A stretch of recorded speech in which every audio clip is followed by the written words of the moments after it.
Hello everyone, welcome to my YouTube channel. I hope आप सब बहुत अच्छे होंगे। तो आज हम करने वाले हैं हरियाणा सीटी का प्रैक्टिस सेट 1। तो चलिए वीडियो को स्टार्ट करते हैं। स्टार्ट करने से पहले अगर आप हमारे चैनल पर नए हैं so please don't forget to subscribe my channel. So चलिए स्टार्ट करते हैं। तो सबसे पहला क्वेश्चन है हमारे पास, निम्नलिखित में से कौन सा सौर परिवार से संबंधित नहीं है। तो जो सौर परिवार से संबंधित नहीं है हमें वो बताना है। ऑप्शंस हैं क्षुद्र ग्रह, धूमकेतु ग्रह और निहारिका। तो इसका करेक्ट ऑप्शन हो जाएगा ऑप्शन नंबर डी। निहारिका जो है वो सौर परिवार से संबंधित नहीं है, बाकी सब हमारे सौर परिवार से संबंधित हैं। उसके बाद नेक्स्ट क्वेश्चन है हमारे पास, मानव शरीर में रक्त की अपर्याप्त पूर्ति को क्या कहते हैं। ए ऑप्शन है इस्कीमिया कहते हैं, बी ऑप्शन है हाइपरीमिया कहते हैं, या हेमोरेज कहते हैं, या हीमोस्टेसिस कहते हैं। सो क्या कहते हैं।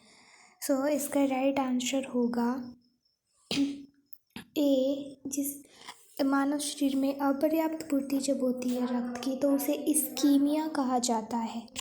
चलिए नेक्स्ट पर मूव करते हैं। थर्ड क्वेश्चन है,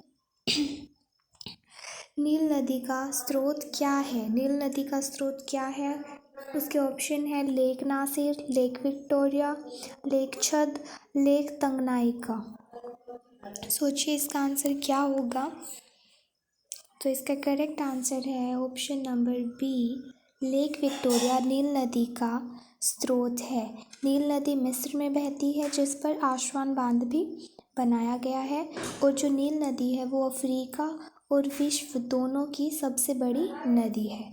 चलिए नेक्स्ट पर मूव करते हैं। नेक्स्ट है क्वेश्चन नंबर 4, करनाल का युद्ध किसके बीच लड़ा गया था। नादिर शाह और शाह आलम के बीच लड़ा गया था, नादिर शाह और मोहम्मद शाह के बीच लड़ा गया था, शाह आलम और मोहम्मद शाह के बीच लड़ा गया था, या डी ऑप्शन है नादिर शाह या औरंगजेब के बीच लड़ा हुआ था। तो इस युद्ध में आपको नादिर शाह तो याद रहता है, पर इसके साथ दूसरे कौन थे जिन्होंने ये युद्ध लड़ा था। तो वो थे मोहम्मद शाह। तो इसका करेक्ट ऑप्शन हमारे पास हो जाएगा ऑप्शन नंबर बी, करनाल का युद्ध नादिर शाह और मोहम्मद शाह के बीच लड़ा गया था, जो कब लड़ा गया था 1739 में लड़ा गया था। ठीक है, उसके बाद नेक्स्ट क्वेश्चन पर मूव करते हैं।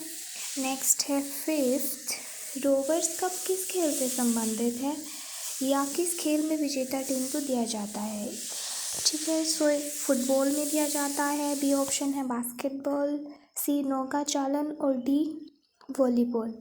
सो इसका राइट आंसर है option number A, Rovers cup जो है जो फुटबॉल से संबंधित है, जिसकी शुरुआत जो हुई थी वो 1891 में हुई थी। चलिए नेक्स्ट की बात करते हैं। नेक्स्ट है क्वेश्चन नंबर 6, कालका जो उपमंडल है वो हरियाणा के किस जिले के अंतर्गत आता है। कैथल के अंतर्गत आता है, सिरसा, पंचकुला, या कुरुक्षेत्र।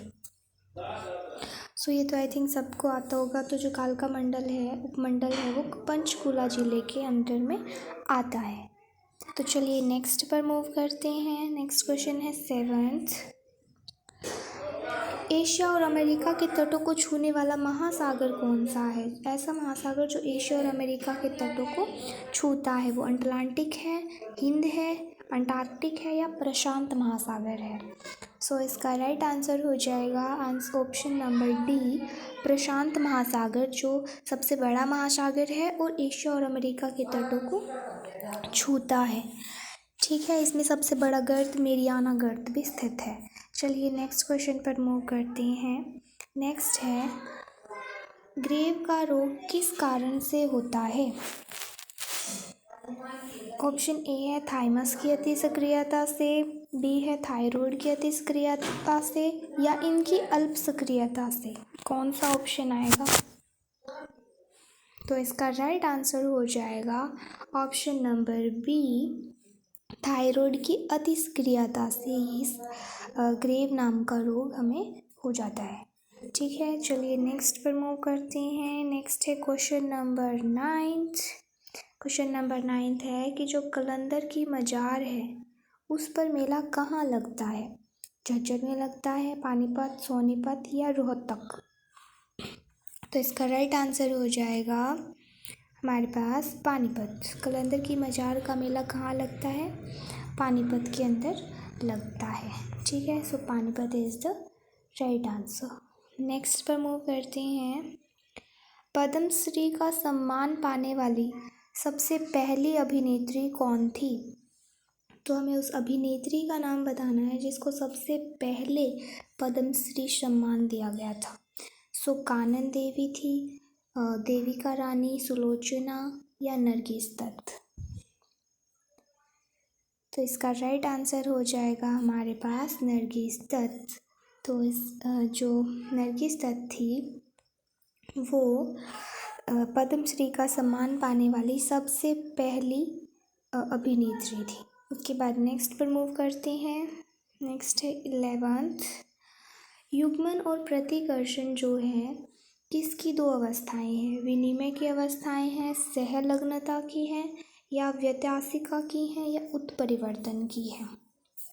तो इसका राइट ऑप्शन हो जाएगा ऑप्शन नंबर डी, उत्परिवर्तन की दो अवस्थाएं हैं। ठीक है, चलिए नेक्स्ट क्वेश्चन है, कौन से बाजार फर्मों के निर्बाध प्रवेश या निर्बाध प्रस्थान की अनुमति देते हैं? पूर्ण और एकाधिकारिक या पूर्ण और अल्पाधिकारिक या अल्पाधिकारिक एकाधिकारिक या एकाधिकार या एकाधिकारी? ऐसे बाजारों का नाम बताना है जो निर्बाध प्रवेश और निर्बाध प्रस्थान की अनुमति देते हैं।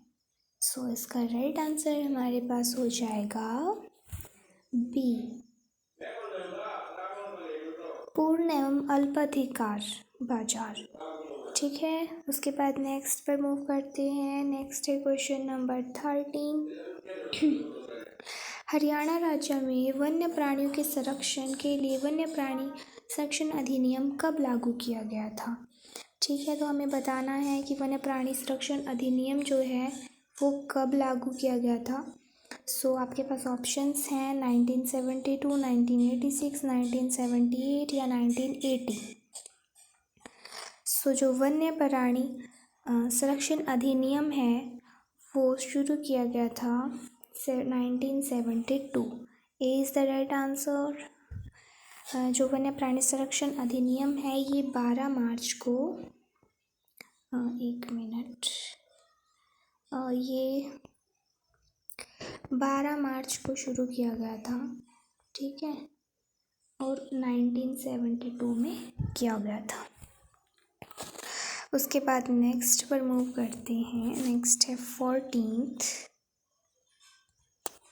शिशु के वंशनगत जीनों की कुल संख्या में पिता से प्राप्त जीनों की संख्या अधिक होती है या माता से प्राप्त जीनों की संख्या अधिक होती है या माता पिता से प्राप्त जीनों की संख्या समान होती है या माता पिता से प्राप्त जीनों की संख्या असमान कभी नहीं होती? सो हमें बताना है कि जो शिशु को प्राप्त जीन है उसमें कुल संख्या कैसी होती है। ठीक है, तो इसका राइट आंसर हो जाएगा ऑप्शन नंबर सी, माता और पिता से प्राप्त जीनों की संख्या क्या होती है? समान होती है। नेक्स्ट पर मूव करते हैं। Next is question number 15। Theosophical society ने भारत में कब और कहाँ अपना मुख्यालय स्थापित किया?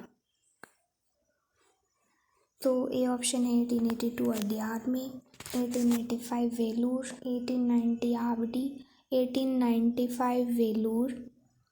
तो इसका राइट आंसर हो जाएगा ऑप्शन नंबर ए, 1882 अड्यार में। तो इसमें से बहुत सारे बच्चे ये सोच रहे होंगे कि थियोसॉफिकल सोसाइटी की जो स्थापना है वो तो 1875 में की गई थी न्यूयॉर्क के अंदर, बट इसके अलावा इसका जो यहाँ पे बात की गई है मुख्य कार्यालय जो 1882 में अड्यार में जो कि मद्रास के पास है वहाँ खोला गया था। तो इसका ये ऑप्शन राइट होगा अगर इस ऑप्शन में 1875 गिवन नहीं है तो। नेक्स्ट है क्वेश्चन नंबर 16। क्वेश्चन नंबर 16 क्या कहता है, निम्नलिखित में से कौन सा जो रोग है वो विषाणुओं द्वारा फैलता है। इन्फ्लुएंजा फैलता है, निमोनिया फैलता है, हैजा फैलता है, कुकुर खांसी। सो जो इन्फ्लुएंजा है वो विषाणुओं द्वारा फैलने वाला रोग है जिसे फ्लू भी कहा जाता है। ठीक है, उसके बाद नेक्स्ट पर मूव करते हैं। नेक्स्ट है क्वेश्चन नंबर 17। जो ध्वनि का तारतव है वो किस पर निर्भर करता है। ए ऑप्शन है आवृत्ति पर, तीव्रता पर, वेग पर या आयाम पर। तो इसका राइट आंसर हो जाएगा ऑप्शन नंबर ए, आवृत्ति पर निर्भर करता है। ठीक है, तारतव के द्वारा अगर मोटी और पतली ध्वनियों में हम भेद कर पाते हैं। अगर आवृत्ति कम है तो तारतव कम होगा, अगर आवृत्ति अधिक है तो तारतव भी अधिक होगा। उसके बाद नेक्स्ट क्वेश्चन पर मूव करते हैं।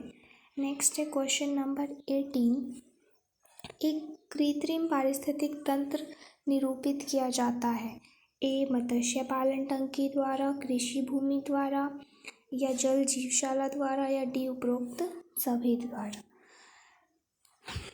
तो 18th का जो राइट आंसर है वो हो जाएगा option number C. Option number C is the right answer, जल जीवशाला द्वारा हम क्या कर सकते हैं, एक कृत्रिम पारिस्थितिक तंत्र को निरूपित किया जा सकता है। तो right answer is option number C. उसके बाद नेक्स्ट पर मूव करते हैं। नेक्स्ट है क्वेश्चन नंबर 19। गोला बारूद जो उद्योग है वो हरियाणा के किस नगर में प्रमुख है। सूरजपुर में, यमुनानगर में, पंचकुला में या गुरुग्राम में। सो 19 का करेक्ट ऑप्शन हो जाएगा डी, गुरुग्राम के अंदर जो है गोला बारूद के उद्योग बनाए जाते हैं। ठीक है, उसके बाद नेक्स्ट क्वेश्चन पर मूव करते हैं। भारत में पीली क्रांति का संबंध किससे है। धान के उत्पादन से, तिलहन के उत्पादन से, चाय के उत्पादन से और फूलों के उत्पादन से। तो आई थिंक ये भी बहुत ईजी है, ये सबको पता है कि जो पीली क्रांति है वो तिलहन से संबंधित थी। तो इसका करेक्ट आंसर हो जाएगा ऑप्शन नंबर बी। नेक्स्ट पर मूव करते हैं। नेक्स्ट है 21। रेलगाड़ी की जो पटरियां हैं अपने वक्रों पर किस कारण से बैक की गई होती हैं। ठीक है, क्वेश्चन ये कहता है कि रेलगाड़ी के भार के क्षैतिज घटक से अपकेंद्री बल प्राप्त होता है, या से बी ऑप्शन है रेलगाड़ियों के पहिए और पटरी के बीच में किसी भी प्रकार का घर्षण बल नहीं होता, या कहता है रेलगाड़ी के भार के क्षैतिज घटक से आवश्यक अभिकेंद्री बल होता है, या रेलगाड़ी अंदर की ओर नहीं गिर सकती। तो 4 ऑप्शन है, अपकेंद्री बल है या अभिकेंद्री बल है या घर्षण बल उत्पन्न नहीं होता या रेलगाड़ी अंदर की ओर नहीं गिर सकती। तो कैसे कौन सा ऑप्शन आएगा। तो इसका आएगा ऑप्शन नंबर सी, रेल की जो पटरियां हैं उनके बीच में अपकेंद्री बल होता है। नेक्स्ट पर मूव करते हैं। Next is question number 22। वह कौन सा अम्ल है जो मूलतः कार्बनिक नहीं होता। लैक्टिक अम्ल है, सिट्रिक अम्ल है, सल्फ्यूरिक, ऑक्सैलिक। सो ये तो सबसे इजी था, सल्फ्यूरिक एसिड है जिसमें कार्बन नहीं होता है। ठीक है, तो इसका करेक्ट ऑप्शन हो जाएगा ऑप्शन नंबर बी। उसके बाद नेक्स्ट पर मूव करते हैं। नेक्स्ट क्वेश्चन है क्वेश्चन नंबर 23। राज्य समूह जिनसे मणिपुर की सीमाएं लगी हुई हैं। तो मणिपुर की सीमा किस किस के साथ लगी हुई है। तो मणिपुर की सीमा नागालैंड, असम और मिज़ोरम के साथ लगी हुई है। तो जिसमें भी नागालैंड, असम और मिज़ोरम है तो that is the correct answer. तो इसका हो जाएगा ऑप्शन नंबर सी। तो जो मणिपुर है हमारा वो हमारा किसके साथ सीमा साझा करता है। तो वो नागालैंड, ठीक है, असम और मिज़ोरम के साथ सीमा साझा करता है। उसके बाद नेक्स्ट क्वेश्चन पर मूव करते हैं। Next is question number 24। Haryana का सर्वोच्च खेल पुरस्कार कौन सा है? ठीक है, सर्वोच्च खेल पुरस्कार कौन सा है? आई थिंक ये भी बहुत ईजी है, ये भी सबको पता है कि हरियाणा में भीम पुरस्कार जो है वो सर्वोच्च खेल पुरस्कार है। उसके बाद नेक्स्ट पर मूव करते हैं। नानबाई की भट्टी में डबल रोटी बनाते समय खमीर मिलाने का क्या कारण है? तो जो डबल रोटी बनाते टाइम पे खमीर मिलाई जाती है वो क्यों मिलाई जाती है? डबल रोटी को सख्त बनाने के लिए, या उसे नरम स्पंजी बनाने के लिए, या खाद्यमान ऊंचा करने के लिए, डबल रोटी ताज़ी रहती है। सो इसका करेक्ट आंसर हो जाएगा डबल रोटी को नरम और स्पंजी बनाने के लिए इसके अंदर खमीर मिलाया जाता है। उसके बाद नेक्स्ट है हमारे पास क्वेश्चन नंबर 26। मोरनी पंचकूला में स्थित प्रजनन केंद्र है, एक उद्देश्यपरक डैश का प्रजनन केंद्र है। तो जो ये मोरनी पंचकूला में प्रजनन केंद्र है, ये इसमें कौन से जीवों को रखा जाता है? नीले मोर को रखा जाता है, चिंकारा, तीतर या भारतीय गिद्ध। सो जो 26 है उसका राइट आंसर हो जाएगा तीतर को रखा जाता है मोरनी, जो भी हमारा मोरनी प्रजनन केंद्र है उसके अंदर। ठीक है, इसमें तीतर को रखा जाता है। डोंट गेट कंफ्यूज्ड कि आप मोरनी से मोर ना लगा के आए। सो इसका आएगा राइट आंसर तीतर आएगा। ठीक है, उसके बाद नेक्स्ट पर हम मूव करते हैं। नेक्स्ट है मिल्क ऑफ मैग्नीशिया एक निलंबन है। ए ऑप्शन है मैग्नीशियम कार्बोनेट का, बी ऑप्शन है मैग्नीशियम हाइड्रोक्साइड का, सी ऑप्शन है मैग्नीशियम क्लोराइड का, डी ऑप्शन है मैग्नीशियम सल्फेट का। तो जो मैग्नीशियम मिल्क ऑफ मैग्नीशिया है वो किसका निलंबन है? सो इसका राइट आंसर हो जाएगा option number B, magnesium hydroxide का निलंबन है। Milk of magnesia magnesium hydroxide. चलिए उसके बाद नेक्स्ट पर मूव करते हैं। Next is 28। सच्चर फॉर्मूला जो था उसका लागू होने का क्या प्रभाव हुआ? ए ऑप्शन है हमारे पास जो पंजाब को पंजाबी क्षेत्र, हिंदी और क्षेत्र और उर्दू 3 हिस्सों में बांट दिया गया। पंजाब को पंजाबी और हिंदी को क्षेत्र 2 क्षेत्रों में बांटा गया, या पंजाब को पंजाबी क्षेत्र, उर्दू क्षेत्र को 2 हिस्सों में बांटा गया।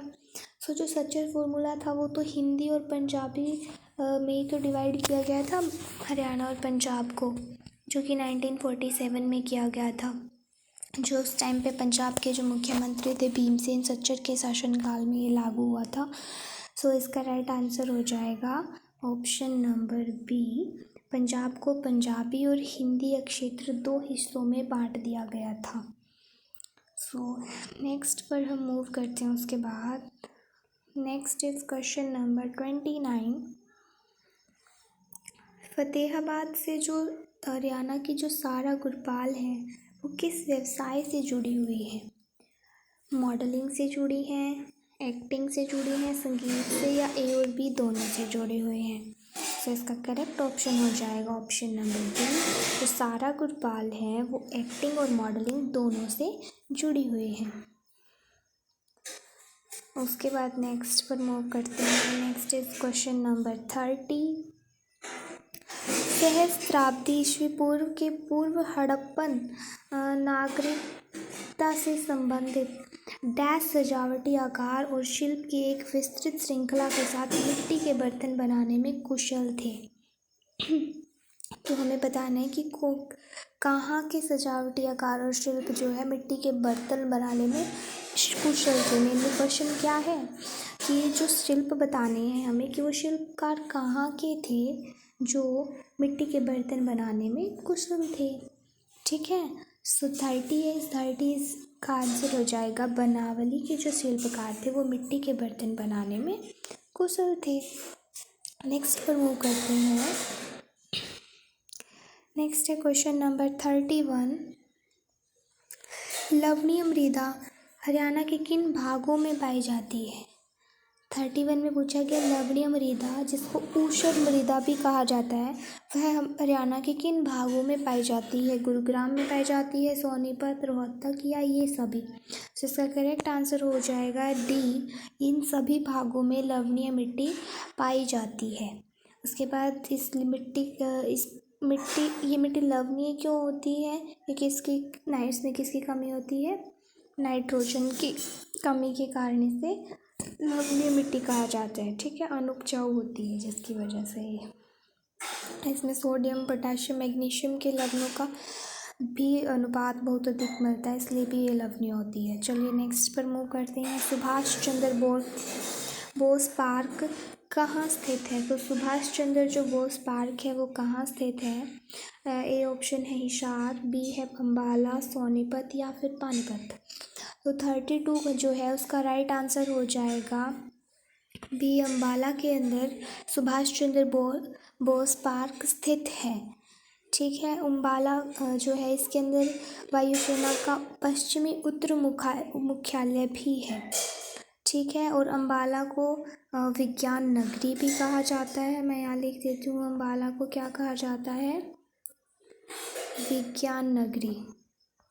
ठीक है, सो ये भी बहुत इम्पॉर्टेंट है। चलिए नेक्स्ट पर मूव करते हैं। नेक्स्ट है क्वेश्चन नंबर 33। निम्नलिखित में से कौन सी हरियाणा की मुख्य फसल नहीं है? ए ऑप्शन है गेहूँ, चावल, चाय और गन्ना। तो इसका राइट ऑप्शन हो जाएगा ऑप्शन नंबर सी, जो चाय है वो तो हरियाणा में नहीं उगाई जाती है। तो नेक्स्ट पर मूव करते हैं, ये सबसे इजी था। उसके बाद नेक्स्ट है 34।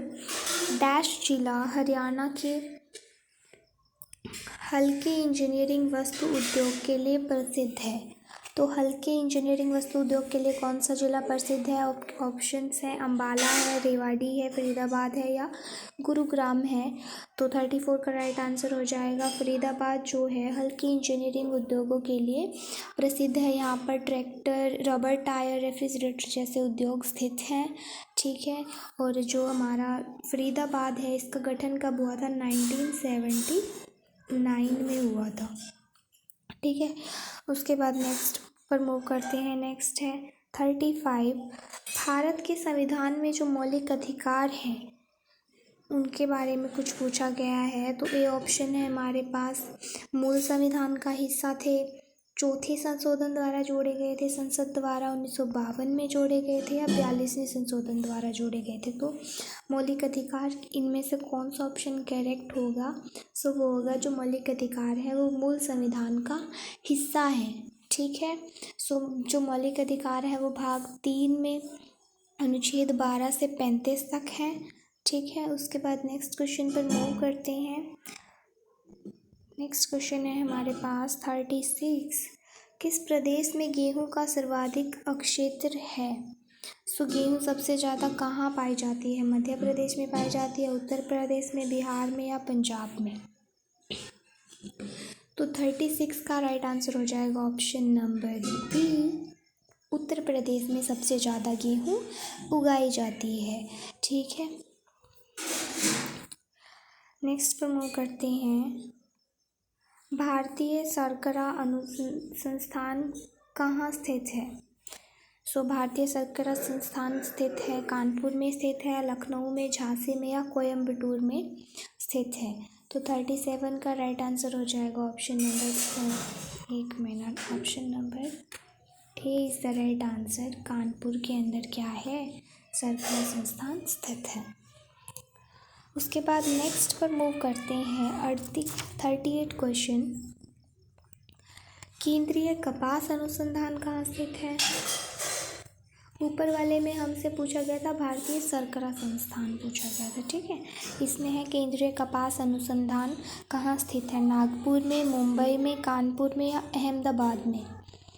तो 38 का हो जाएगा नागपुर के अंदर जो है हमारा केंद्रीय कपास अनुसंधान जो है वो स्थित है। ठीक है, नेक्स्ट पर मूव करते हैं। भारत में किस फसल का सबसे अधिक क्षेत्र और उत्पादन है? ऑप्शन है गेहूँ का, धान का, मक्का का या ज्वार का। सो भारत में सबसे ज़्यादा जो है वो धान की फसल उगाई जाती है। नेक्स्ट पर मूव करते हैं। चलिए नेक्स्ट है 40 जो है, भारत में मुख्य दलहन फसलें कौन सी हैं? मूंग है, चना है, उड़द है या मोठ है। तो इसका राइट आंसर हो जाएगा चना, जो है भारत की मुख्य दलहन फसलों के अंदर आता है। So correct answer is option number C, चना। ठीक है, नेक्स्ट हम बात करते हैं